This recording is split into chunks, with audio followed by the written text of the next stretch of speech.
you so much for subscribing to my channel. I am really impressed. Please keep it coming. Once again, my name is Adeleke Asminike Barakat, and we're going to be discussing a topic that is based on a very popular social problem today, and that topic is sexual abuse.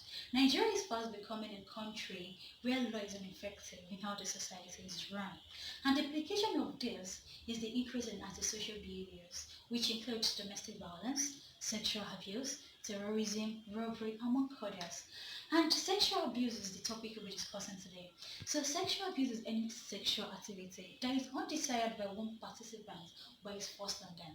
It's more like somebody that doesn't want to have any sexual activity, which can be touching, sexual advances, or even having sex. But then it's now forced on them.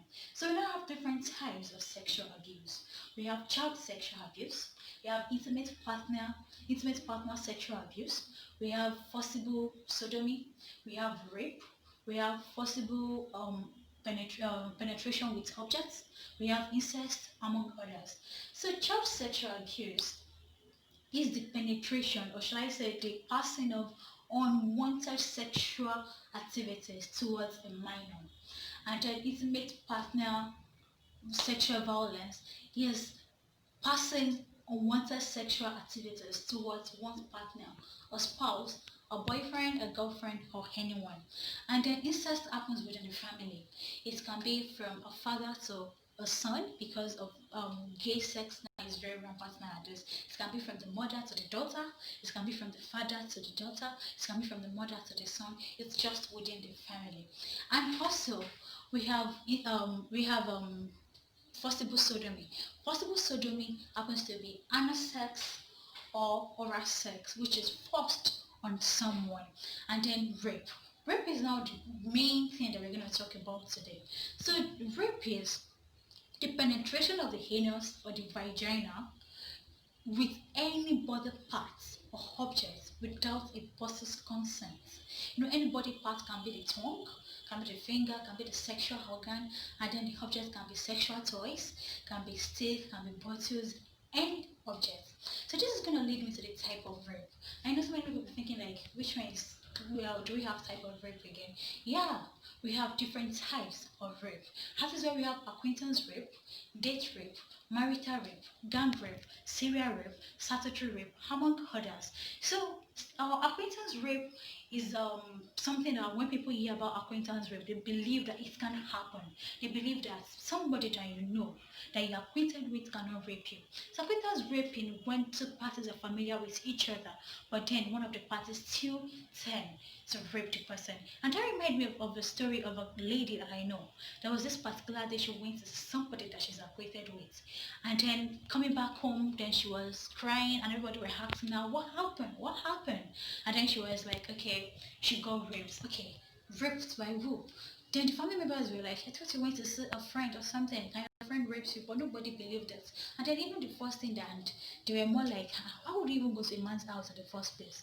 And then this kind of thing is something that many people think about in this society now. They believe that it is wrong for you to go to a man's house, and then if you go to his house, you are not going to go and meet him. So if anything happens, it is your fault, not the person's fault. But then this young lady is actually the victim. But then she was the one that was blamed again for going to the guy's house. And then they even do it like, who knows whether she gave her consent in the room because they were not there. And then they are acquainted to each other. So this is going to lead me to date rape. Date rape is very similar to acquaintance rape because many people think that rape cannot happen when you're dating, when you're in a relationship with someone. Okay, so date rape is something that it happens between two parties that are in a relationship. More like, okay, I'm dating a particular guy and then I'm at his place with demand for sex, and I say I am not in the mood, then he force himself on me. If I told people outside, they'll be like, "Where is your friend? Where is your boyfriend? How would your boyfriend rape you?" When that people are fine to be having sex and this, which is not supposed to be, it is a wrong mentality when it comes to the fact that, okay, I'm dating someone, if I'm not in the mood for it, it's not supposed to be forced on me. And then we should all know that even premarital sex is not allowed by any of the religions that we go for.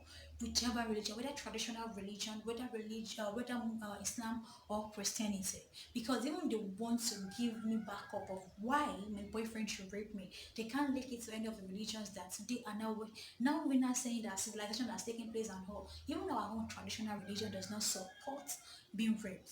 So now moving to marital rape. You know, marital rape is the most underreported rape case all over the world because most people do not talk about marital rape. They all believe that a woman or any of the partners in any marriage should not starve themselves of sex. But then, let us say the truth, whether or not one is in a relationship, even if you want the sex, it is not meant for you to force yourself on someone. When you force yourself on your partner, whether she's the wife or you are the husband and one of you is raped, just know that rape is rape and rape is a crime. And that is just this. So this is going to lead me to gang rape. You know, gang rape is when a person is raped by two or more people. I'm going to give the example of the case of the 12-year-old girl that was gang raped by 12 men in Jigawa State, and also the girl that was gang raped in Ekiti State, a 17-year-old girl that was gang raped in Ekiti State. So this is going to lead me to serial rape.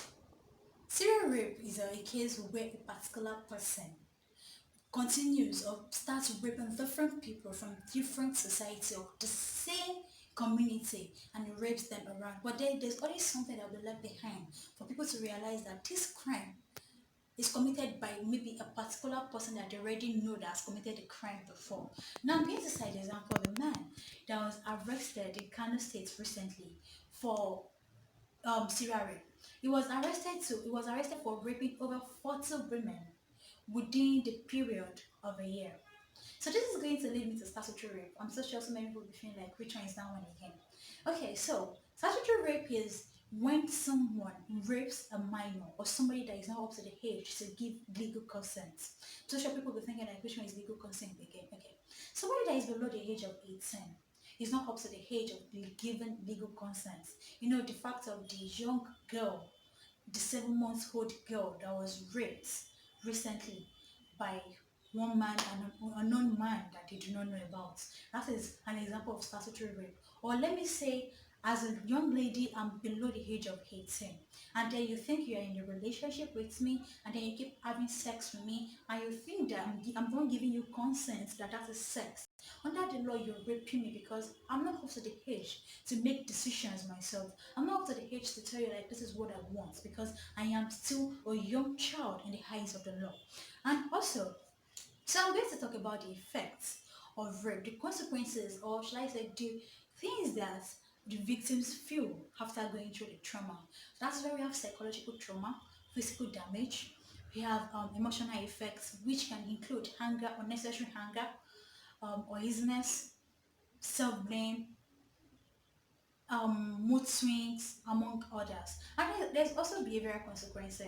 It's under behavioral consequences that we have abusive behavior, that we have juvenile delinquents, we have adult criminality, we have alcohol and drug abuse. You know, somebody that's already gone through the trauma because they just want to ease themselves, because they just want to feel like they are 10.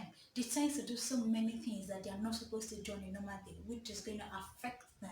So I'm going to say, when it comes to the abusive behavior, you know, they tend to start giving attitude they're not supposed to be. You know, they start doing things they're not supposed to be. They just want to abuse people because they want to ease themselves, because they just want to take revenge or become criminals. Okay, now let me cite the example of, I'm so sure most of us are familiar with the movie October 1st. I'm going to cite the example of Prince Adorable. Prince Adorable was sent to a Reverend Father because he's a brilliant student to further his education. So on getting to the Reverend Father, this Reverend Father molested him for 6 years every night. So coming back to his hometown, he wanted revenge. He wanted them to know what he felt. So what he had in mind to sacrifice his vengeance for the 6 years that he used to suffer. So the next thing he did was he started killing different of them and he was raping them. He became a serial rapist and a serial killer because he wanted to explain what he went through, because psychologically he's not okay because of what he has gone through. He had his own reason for committing what. I know so many people think like there's no reason that is justified by coming up for crime. Though there's no reason, but then looking at it, different people have different reasons for committing crime. Well, if you actually think about it very well, psychologically, they don't know how they're feeling. You can know how they're feeling psychologically, but they know how they're feeling psychologically. Though, according to the reports that we've been hearing nowadays, some of them has been spiritual. Some of them are using it for spiritual reasons, and some people are raping because they are not okay psychologically. So, I want us to know that sexual abuse is a denial of human rights. It causes significant harm.